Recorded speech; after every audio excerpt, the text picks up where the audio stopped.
Ndugu zangu, tumsifu Yesu Kristo. Karibuni tutafakari masomo ya sherehe ya Epifania, maana yake tokeo la Bwana Yesu. Somo la kwanza ni kutoka kitabu cha nabii Isaya sura ya 60 aya ya kwanza hadi 6. Somo la pili ni waraka wa mtume Paulo kwa Waefeso sura ya 3 aya ya 2 hadi 3 na aya ya 5 hadi 6. Injili ni ya Mathayo sura ya 2 aya ya kwanza hadi 12.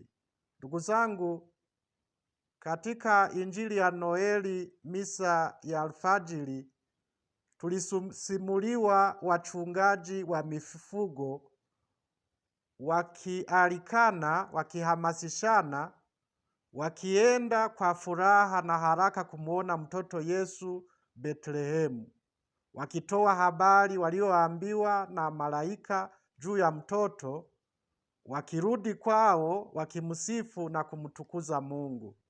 Tulijifunza kwao na tunawashukuru sana. Injili ya leo inatusimulia watu wengine waliobobea katika mambo ya angani na waliosifika pia kwa utajiri wao, ni mamajusi. Tutajifunza kwao pia. Kwanza kabisa, wanatufundisha kuuliza.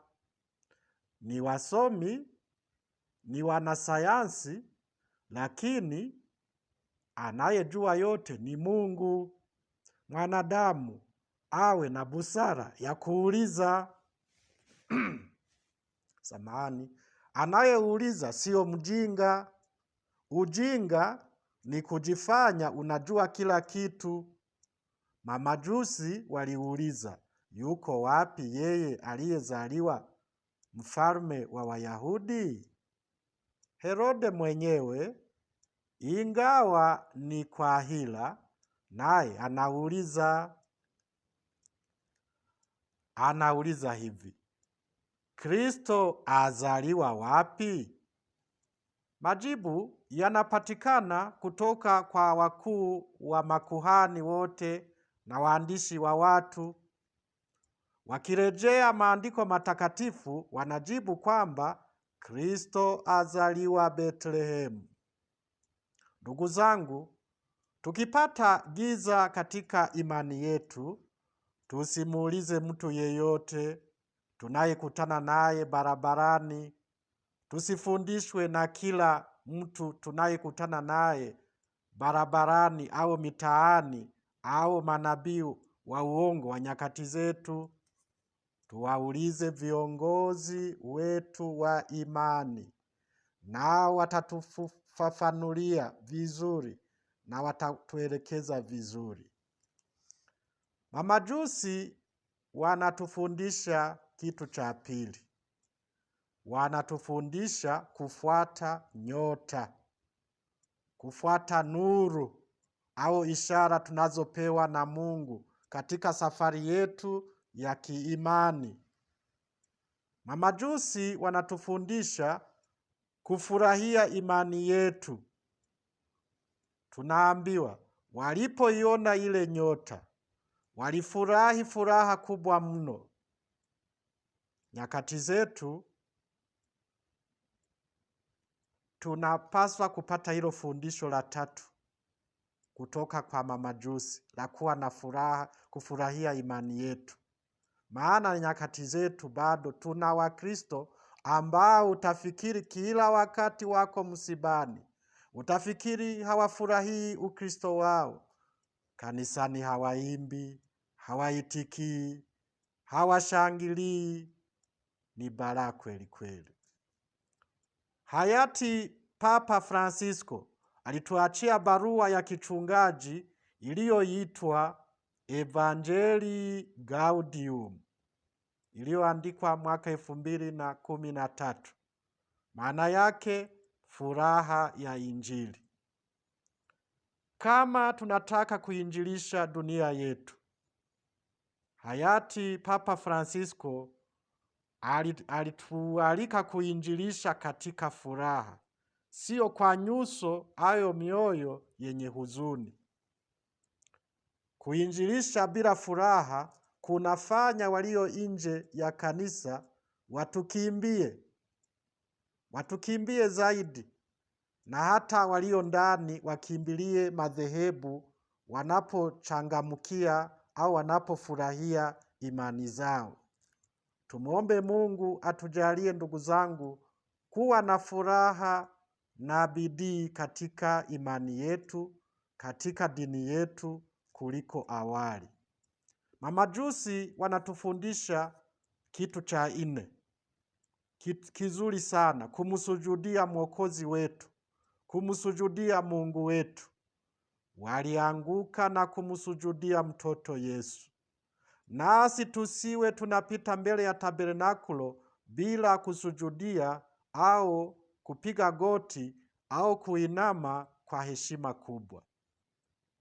Ni kweli wengi wanajitahidi kufanya hivyo tunapomwabudu Yesu katika Ekaristi Takatifu, lakini tuzingatie nyakati mbalimbali za kupiga magoti kwenye misa takatifu kama magoti yako hayana shida. Tunawapongeza wenzetu Waislamu wanapomsujudia Mungu mpaka paji la uso kugusa ardhi.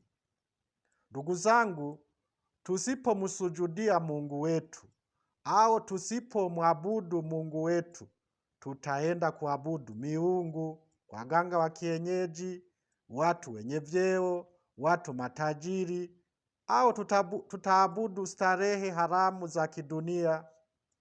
Mamajusi wanatukumbusha kitu cha tano: kumtolea sadaka Mungu wetu. Nao walipokwisha kufungua hazina zao, wakamtolea tunu, dhahabu na uvumba na manemane. Je, wewe kutoka kilimo chako, mifugo yako, biashara yako, ajira yako au mapato kutoka hapa na pale, huna cha kumtolea Mungu? Kwa nini unashindwa kutoa sadaka, zaka au sehemu ya 10 ya mapato yako, au malimbuko au shukrani ya mavuno, michango mbalimbali, bahasha ya jimbo, kutegemeza seminari, chuo cha makatekista, kutegemeza makatekista wenyewe na wahudumu wengine ndani ya kanisa lako? Kwa nini wewe unashindwa? Tujifunze kwa mamajusi ambao kwao hata dhahabu kuitoa sio shida. Wewe labda toa kile kilicho ndani ya uwezo wako. Mamajusi baada ya kuonywa na Mungu katika ndoto wasimrudie Herode, wakaenda zao kwao kwa njia nyingine. Hilo ni fundisho la 6 kutoka kwa mamajusi. Kumbuka kwamba kwenye sala zako, kwenye ibada mbalimbali, kwenye mafundisho hapa na pale, hasa yale ya Ijumaa, kwenye vikao, kwenye semina, kwenye kongamano na kadhalika, unaonywa na Mungu. Je, unashika njia nyingine ukirudi nyumbani? Unabadilika, unaongoka, unatubu, unaacha dhambi, unaacha njia ya kifo kwa kuacha kupita kwa Herode? Kumbuka kwamba Herode wako ni yule anayekuingiza dhambini, ni wale marafiki wabaya, na wakati mwingine ni mali zako au vyombo vyako, mpaka simu yako au TV yako, kama vinahatarisha wokovu wako, kama vinakuchukulia muda wa ibada yako, wakwenda kusali pamoja na wengine, wakwenda kwenye shughuli za kiroho. Wewe mzazi, Herode wako ni yule anayekuhamasisha kuua mtoto tumboni kwa kutumia viua mimba au vidhibiti mimba, eti kwamba ni kupanga uzazi. Kama unataka kupanga uzazi, si uzingatie siku za mama za uzazi, au ukazingatia zisizo na uzazi? kadiri tunavyofundishwa na mama kanisa? Anayekuhamasisha kupanga uzazi kwa kuua au kwa kuharibu mimba ana mpango uliojificha kama ule wa Herode. Ana hila iliyofichika.